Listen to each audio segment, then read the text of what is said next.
नमस्कार दोस्तों, स्वागत है आपका A to Z स्टोरीज अद्भुत ऑफिशियल पर।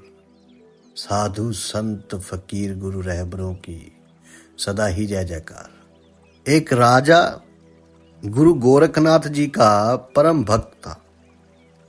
दयावान और ज्ञानी शिष्य था। वे नित्य प्रति हर दिन गुरु दर्शनों को जाया करता था। उसके नगर में एक बहेलिया रहता था जिसका व्यापार तोतों को पकड़कर बेचना था। एक दिन उस बहेलिये के हाथ जावंत तोते का एक बच्चा लगा। वे उस बच्चे को ऊंची कीमत पर बेचना चाहता था, परंतु अज्ञानता होने के कारण किसी ने उसकी बात पर विश्वास न किया। तब वे उस तोते के बच्चे को लेकर राज दरबार में जा पहुंचा और हाथ जोड़कर राजा को प्रणाम कर कर कहने लगा कि महाराज, ये जावंत तोता है। 2 महीने बाद ये मनुष्य की बोली बोलने और समझने लगेगा। राजा को धन की चिंता तो नहीं। उसने बहेलिये को मनचाही कीमत देकर तोते का बच्चा खरीद लिया। इसके पश्चात वे उस बहेलिये से बोला, तुम ये काम छोड़ दो। राजा ने कहा कि तुम ये काम छोड़ दो, मैं तुम्हारे गुजारे लायक खेती की भूमि मुफ्त में दे सकता हूं तुम्हें। तुम मेरा कहना मान लोगे तो इस पाप कर्म से भी मुक्त हो जाओगे। बहेलिये ने राजे की बात मानकर खेती बाड़ी करनी शुरू कर दी।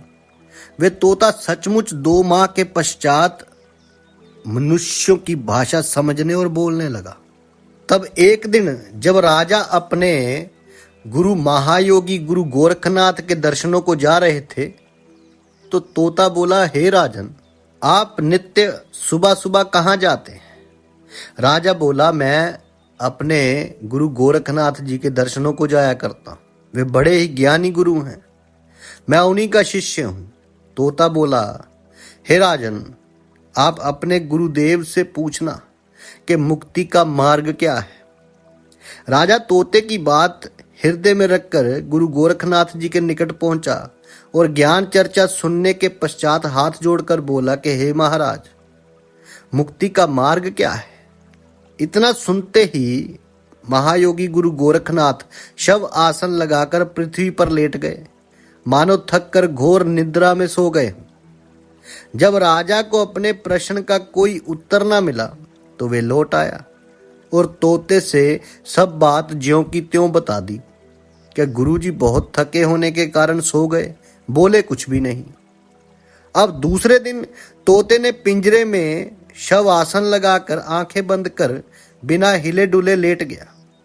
राजा के सेवक ने तोते को मरा समझकर राज आज्ञा से उसे पिंजरे से बाहर निकालकर फेंकने की तैयारी की। तभी वे तोता ये कहता हुआ उड़ गया कि गुरु गोरखनाथ जी का बताया मुक्ति का रास्ता बिल्कुल सही निकला, क्योंकि गुरु गोरखनाथ जी को यह पहले ही मालूम था कि यह सवाल राजे का नहीं, यह सवाल तोते का है। अब जब वो निकला तो वो बोला कि बिल्कुल गुरु गोरखनाथ जी का बताया मुक्ति का रास्ता एकदम सही निकला, देखो मैं मुक्त हो गया। राजा ने तोते की वाणी को भली प्रकार समझा। अगर आपको भी मुक्ति पानी है तो संसार रूपी इस पिंजरे में इसी प्रकार रहना चाहिए कि जब चाहे तोते की भांति उड़ सको। विवशता के कारण क्रोध, लोभ, मान मर्यादा और वासना से जीवन तनाव में बन जाता है। इसी का नाम परतंत्रता है और यही दुखों की जननी है। जन्म मरण ही संसार सागर है जो आत्मा को शरीर रूपी पिंजरे में आबद्ध किए हुए है। जैसे पिंजरा दुखों का बंधन है, ऐसे ही घर दुखों की जड़ है। इससे छुटकारा पाना है तो उपरोक्त विषमताओं और तिलांजलि देकर ही परम शाश्वत सुखों का शिव मंदिर प्राप्त किया जा सकता है। संसार में रहकर भी इस प्रकार तनाव मुक्ति का अभ्यास करना पड़ता है।